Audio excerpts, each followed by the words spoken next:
गुरु प्यारी साध संगत जी, धन कृपाल जी, हम महाराज जी के आश्रम में जाते हैं, महाराज जी से नामदान लेते हैं और हम बोलते हैं ये हमारे गुरु हैं और हम इनके शिष्य हैं।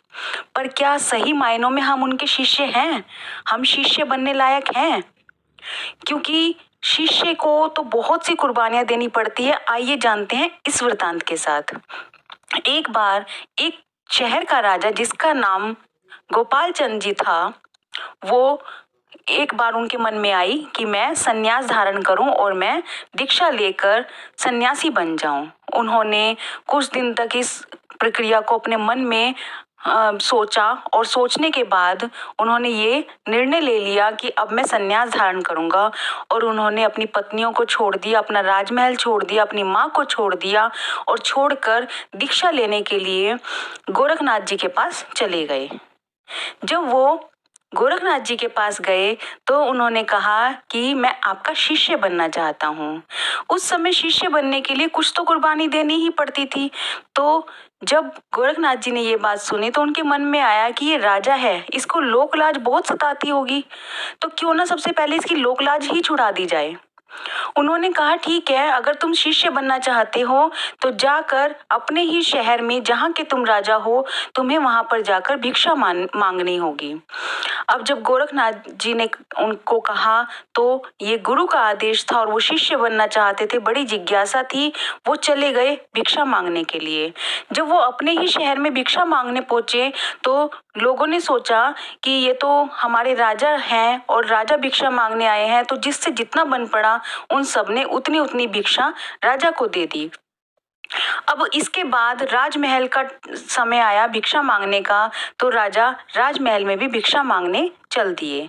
जब उन्होंने अपनी रानियों से मांगा तो रानियों ने जितना भी हार श्रृंगार किया हुआ था, जितने भी गहने पहने हुए थे, सब उतार कर दे दिए, क्योंकि उनका पति उनसे भिक्षा मांग रहा था और पति के बिना राज श्रृंगार कैसा।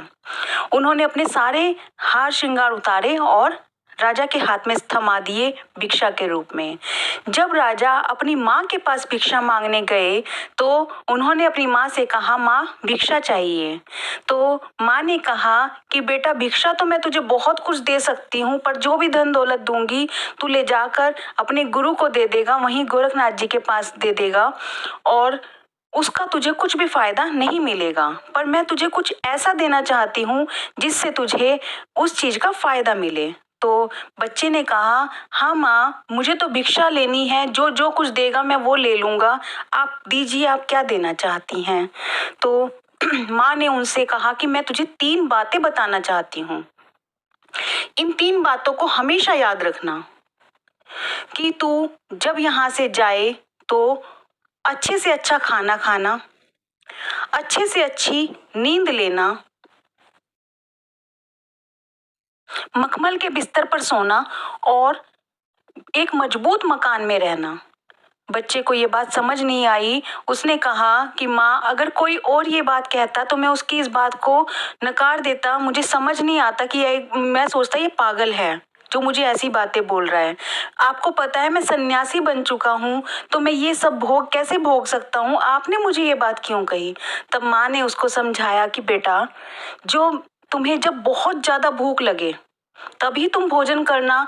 जब तुम ऐसे टाइम पे भोजन करोगे तो तुम जो भी खाओगे वो तुम्हें अमृत के समान लगेगा, वो तुम्हें बहुत ही अच्छा लगेगा।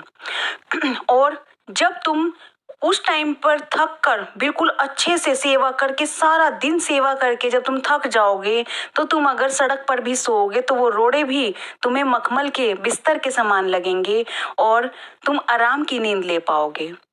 और जब तुम सन्यासी बन जाओगे तो तुम्हारे पास बहुत से लोग आएंगे, बहुत सुंदर सुंदर स्त्रियां भी आएंगी, लेकिन अगर तुम अपने गुरु की शरण में रहोगे तो तुम उन स्त्रियों पे से अपना ध्यान हटा पाओगे, उन सब चीजों से अपना ध्यान हटा पाओगे। बहुत सी स्त्रियों ने बहुत से सन्यासियों को बर्बाद कर दिया है, इसलिए ये मैं तुझे अपनी तरफ से भिक्षा दे रही हूँ, ये मैं तुझे वचन सुना रही हूँ ताकि तू इस पर ध्यान दे कि तुझे कभी भी ऐसे भटकना नहीं है, गुरु की शरण में रहना है। जो गुरु की शरण में रहता है वो ही इन सब चीजों से निकल सकता है और फिर तू एक गुरु की शरण में एक पक्के मकान में रहेगा। यही मैंने तुझे समझाया है कि जब भी वहाँ जाएगा तो पक्के मकान में रहना, मखमल के बिस्तर पर सोना और अच्छे से अच्छा भोजन करना, यही 3 भिक्षा मैं तुझे देती हूँ। बेटा वह भिक्षा लेकर चला गया और उसने सारी उम्र उस भिक्षा का पालन किया और एक बहुत पूर्ण संत बन गया। यही कार्य हम भी कर सकते हैं। हम अपने गुरु की बातों पर, गुरु के वचनों पर मत्था टेकें। अगर गुरु कहते हैं भजन पर बैठो, हम नहीं बैठते। गुरु कहते हैं डायरी भरो, हम नहीं भरते। फिर हम कहते हैं कि हम उनके शिष्य हैं, वो हमारे गुरु हैं। जितने गर्व से हम ये कहते हैं कि वो हमारे गुरु हैं, क्या हमारा गुरु भी इतने गर्व से कह सकता है कि ये मेरा शिष्य है? क्यों ना हम ऐसे इंसान बने कि हमारा गुरु भी गर्व से सिर उठाकर कह सके कि ये मेरा शिष्य है, इसको मैंने संस्कार दिए हैं, इसको मैंने दीक्षा दी है। हम क्यों ना इंट्रोस्पेक्शन डायरी भरें, हम क्यों ना भजन पर बैठें। महाराज जी बार बार कहते हैं कि हमें भजन पर बैठना चाहिए, मेडिटेशन करना चाहिए, अपनी रातें बना लो। इतनी बार महाराज जी एक ही पैगाम देते हैं, क्यों ना हम उस पैगाम को सफल कर लें। अगर हम उस पैगाम को सफल कर लेंगे तो एक दिन गुरु भी सिर उठाकर कहेगा कि ये मेरा शिष्य है। अगर आपको मेरी वीडियो अच्छी लगती है प्लीज़ लाइक कीजिए, शेयर कीजिए और चैनल को सब्सक्राइब जरूर कीजिए। Thank you.